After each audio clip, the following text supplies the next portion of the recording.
Good morning class fifth students. आज हम part 2 का रिवीजन करेंगे जिसका नाम है काला ऊदा बादल। और ये कहानी मैंने आपको बहुत अच्छे से पढ़ाई थी। काला ऊदा बादल की किस तरीके से एक नन्हा सा बादल ज़मीन पर आता है और वो दोस्ती करना चाहता है, लेकिन उसके रंग रूप की वजह से सब डरते हैं और उससे कोई भी दोस्ती करना नहीं चाहता है। ठीक है, अब मैं आपको जो स्टोरी बता रही हूँ इसका सारांश बता रही हूँ, समरी जिसको इंग्लिश में कहते हैं वो। ठीक है, तो छोटा सा जो बादल है उसको देखकर सब भाग रहे हैं क्योंकि उसका रूप ऐसा है, काला है। क्योंकि काला ऊदा, मतलब ऊदा का मतलब ये होता है कि काला और लाल रंग मिक्स करा हुआ घेरा रंग। तो उससे सब डरते हैं, कहते हैं कि चलो चलो भागो भागो यहाँ से, ये तो हमें भिगा देगा।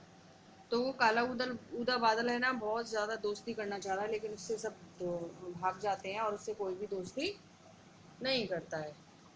कुछ लड़कियां खेल रही होती हैं, क्रिकेट खेल रही होती हैं, जब भी वो उनके ऊपर एक प्यारा सा हवा का झोंका फेंकता है, लेकिन उनकी मम्मी उनको आवाज़ दे लेती है अंदर, कहती है कि चलो बारिश आने वाली है और अंदर आ जाओ।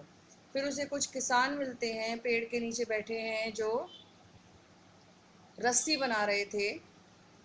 और वो भी जब देखते हैं कि काला ऊदा बादल आ गया है तो वो भी वहाँ से भाग जाते हैं और अपने अपने घरों में चले जाते हैं और कहते हैं चलो चलो काला बादल आ गया है। अब वो बहुत दुखी हो जाता है और ये देखकर वो सोचता है कि सब मेरे से दूर क्यों भाग रहे हैं और मैं अब किससे दोस्ती करूं। इतने में उसको इसकी एक पुरानी दोस्त पुरवैया हवा मिलती है। पुरवैया हवा कहती है कि तुम इधर उधर क्यों घूम रहे हो, इतने दुखी क्यों हो। तो वो कहता है मैं अकेला हूँ, मेरे से कोई दोस्ती करना नहीं चाहता है। अब पुरवैया कहती है कि अच्छा इतनी सी बात, चलो मेरे साथ, मैं तुम्हारी दोस्ती कुछ ऐसे लोगों से करवाऊंगी जो तुमको देखकर बहुत खुश हो जाएंगे।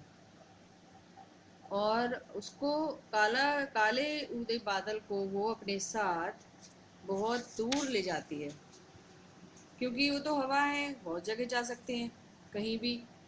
वे दोनों नीले आसमान में साथ साथ चलने लगे, चलते रहे, हरे भरे चारागाहों, सुंदर सुंदर घाटियों को लांघते हुए, मतलब उनको क्रॉस करते हुए, पार करते हुए आगे बढ़ते रहे। और अब जहाँ काला ऊदा बादल गया था वहां पर हरियाली अब कम होती जा रही थी, मतलब वो ऐसी जगह आ गया था जहाँ पेड़ पौधे कम थे, बारिश कम होती थी। अब पुरवैया हवा उसको देखकर और काले उदय बादल को देखकर वहाँ के जो लोग थे वो बहुत खुश होते हैं, क्योंकि बारिश का जो इंतज़ार कर रहे होते हैं वो काले बादलों को देखकर उतने ही खुश होते हैं। और जहाँ बारिश होती रहती है वो लोग थोड़े नाराज़ होते हैं कि भाई यहाँ पे बारिश नहीं होनी चाहिए इतनी सारी। अब काला उदा बादल उसी जगह गया जहाँ पर उसका सब इंतज़ार कर रहे थे। तो अब वो कहता है, वो पुरवैया कहती है कि आप यहीं पे बरस जाओ और इन लोगों को खुश कर दो। बादल कहता है मैं तो छोटा सा हूँ, मैं इनकी ज़रूरत के बराबर पानी कहाँ से लाऊंगा।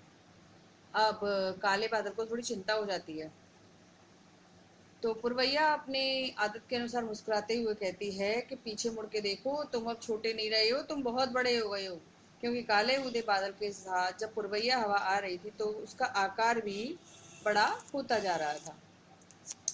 तो तभी काले उदय बादल ने अपने आप को देखा तो वो सचमुच बहुत बड़े आकार में हो गया था और आकाश पूरे आसमान में फैल गया था। पुरवैया हवा कहती है कि चलो अब तुम अपने इन दोस्तों के साथ खेलो कूदो और मस्त रहो, और मैं यहाँ से चली।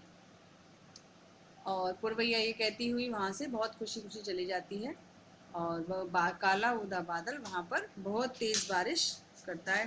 और उस काले उदय बादल को देखकर वहाँ छोटे छोटे बच्चे बहुत खुश होते हैं और निकल कर बाहर आते हैं और वो सब नाचने लगते हैं। पानी की बूंदें टपकती हैं तो वो खुश होते हैं।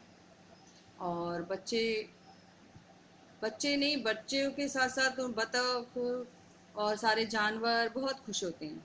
जैसे बतख अपने चूज़ों के साथ खिलकती फुदकती नाच रही है, और मोर भी नाच रहा है अपने बहुत सारे पंखों को, बहुत सारे रंग होते हैं ना मोर के पंखों में, उसको फैलाकर, पंखों को फैलाकर वो नाच रहा है। और सभी लोग बोल रहे हैं अलमस्त उदय बादल, मस्त रहो, बेफिक्र रहो, और सब उससे दोस्ती करना चाह रहे हैं। तो ये देखकर नन्हा काला उदा बादल बहुत खुश होता है और कहा जाता है कि तभी से नन्हा सा बादल आसमान में खेलने आता है और पानी बरसाता है। तो ये बच्चों काले उदय बादल कहानी का मैंने आपको सारांश बता दिया है। अब आगे हम इसके शब्दार्थ याद करेंगे और इमला शब्द।